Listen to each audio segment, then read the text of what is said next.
கல்பாக்கம் அருகே ஈசிஆர் சாலையில் petrol bunk உரிமையாளர் வெட்டி படுகொலை செய்யப்பட்ட சம்பவத்திற்கு எதிர்ப்பு தெரிவித்து காத்தாங்கடையில் வியாபாரிகள் சங்கத்தினர் மறியலில் ஈடுபட்டனர். இதுகுறித்த கூடுதல் தகவலை செய்தியாளர் ராமச்சந்திரன் வழங்கிட கேட்கலாம்.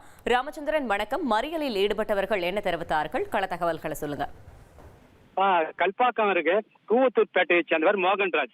இவர் காத்தாங்கடை பகுதியில் பெட்ரோல் பங்க் வைத்துள்ளார்.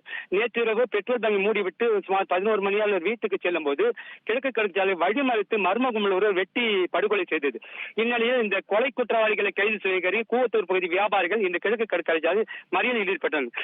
அப்போது சுமார் ஒரு அரை மணி நேரம் போக்குவரத்து பாதிக்கப்பட்டது.